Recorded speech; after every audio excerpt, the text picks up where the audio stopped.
Hello बच्चों, चलिए प्रश्न को देखते हैं। प्रश्न है, उन महत्वपूर्ण लक्षणों की विवेचना कीजिए जिसमें लिथियम अन्य क्षार धातुओं से भिन्न व्यवहार प्रदर्शित करता है। तो देखिए बच्चों, यहाँ पर बात करें प्रश्न की मुख्य अवधारणा।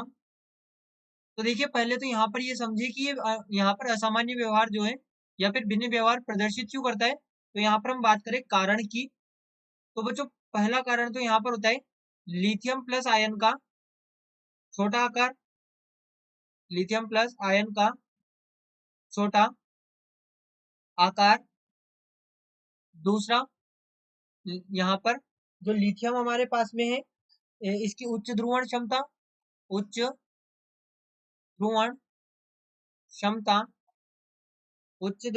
क्षमता, जिसके कारण जिससे इसके जिससे लिथियम के यौगिक जिससे लिथियम के यौगिक सहसंयोजक प्रवृत्ति के होते हैं, सहसंयोजक प्रवृत्ति के सहसंयोजक प्रवृत्ति के होते हैं होते हैं। तो देखिए बच्चों, यहाँ पर इसके बाद में तीसरा कारण हम लिख सकते हैं कि जो लिथियम है ये लिथियम यहाँ पर हम लिखेंगे लिथियम मैग्नीशियम से मैग्नीशियम से मैग्नीशियम से विकर्ण संबंध दर्शाता है। विकर्ण संबंध यानी कि ये समानताएं दर्शाता है। ये जो मैग्नीशियम है लिथियम के विकर्ण सम्मुख होता है और ये समानताएं दर्शाता है मैग्नीशियम के साथ, इसलिए हम कहते हैं कि ये विकर्ण संबंध दर्शाता है। ये तो हमारे पास में हो गए कारण। अब हम देखें कि क्या क्या भिन्न व्यवहार प्रदर्शित करता है। तो देखिए पहला भिन्न व्यवहार तो हम यहाँ पर कह सकते हैं, हम यहाँ पर लिख रहे हैं भिन्न व्यवहार।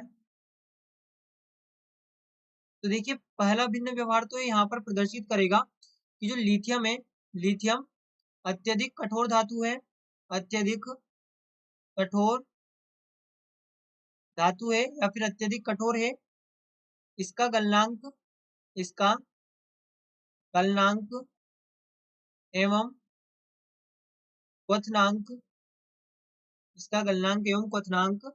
अन्य क्षार धातुओं की तुलना में अन्य क्षार धातुओं की तुलना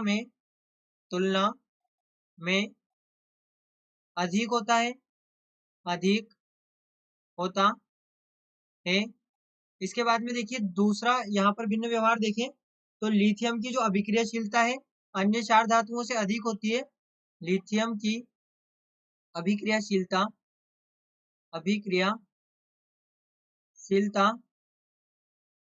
अभिक्रियाशीलता अन्य क्षार धातुओं की अपेक्षा, यहाँ पर हम बात करें लिथियम की अभिक्रियाशीलता की, तो जैसा कि हमें पता है कि जो लिथियम है इनकी जो क्षार धातु है इनकी अभिक्रियाशीलता समूह में ऊपर से नीचे जाने पर बढ़ती है। यानी कि यहाँ पर हम कहेंगे कि लिथियम की अभिक्रियाशीलता अधिक नहीं, यहाँ पर ये कम होती है। अभिक्रियाशीलता अन्य क्षार धातुओं की अपेक्षा अन्य क्षार धातुओं की अपेक्षा अपेक्षा कम होती है कम होती है। वहीं पर देखें अगला भिन्न व्यवहार, तो अगला भिन्न व्यवहार यहाँ पर ये दर्शाता है कि जो लिथियम क्लोराइड होता है वो एक प्रस्वेद्य यानी कि डेलिक्विसेंट होता है, यानी कि ये जल योजित हो जाता है, प्रस्वेद्य है एवं हाइड्रेटेड LiCl.2H2O के रूप में क्रिस्टलित होता है जबकि अन्य क्षार धातु में यहाँ पर जो अन्य क्षार धातु है क्लोराइड है वो हाइड्रेटेड नहीं होते, जबकि अन्य क्षार धातुओं के क्लोराइड हाइड्रेटेड हाइड्रेटेड हाइड्रेट नहीं बनाते हैं, नहीं बनाते हैं। तो ये हमारे पास में 3 भिन्न व्यवहार हो गए। अगले भिन्न व्यवहार की बात करें तो जो यहाँ पर लिथियम है, यहाँ पर हमारे पास में जो लिथियम नाइट्रेट होता है, लिथियम नाइट्रेट लिथियम नाइट्राइट ये है। जो लिथियम यहाँ पर हम बात कर रहे हैं LiNO3 यानी कि लिथियम नाइट्रेट की। तो जो लिथियम नाइट्रेट है बच्चों, इसको जब गर्म किया जाएगा तो यहाँ पर ये हमें यहाँ पर ये प्राप्त होता है Li2O यानी कि लिथियम ऑक्साइड। और देखिए साथ में जो प्राप्त होता है वो है NO2 प्लस CO2। क्योंकि जो लिथियम नाइट्रेट है इसकी यहाँ पर जो तापीय स्थायित्व कम होता है, इसलिए ब्रेक हो जाता है।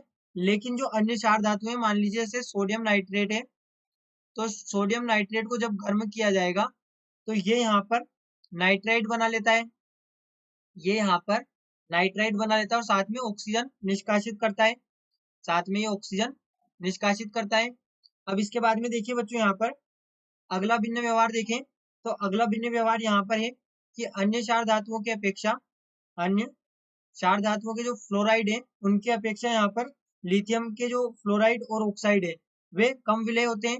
अन्य चार धातुओं के फ्लोराइड फ्लोराइड एवं ऑक्साइड फ्लोराइड एवं ऑक्साइड की तुलना में लिथियम फ्लोराइड व लिथियम ऑक्साइड जल में कम विलेय है। ये देखिए इसके कुछ भिन्न व्यवहार होते हैं और इनके हमने कारण भी देख लिए कि ये क्यों है। तो बच्चों आशा करते हैं आपको प्रश्न समझ आया होगा। धन्यवाद।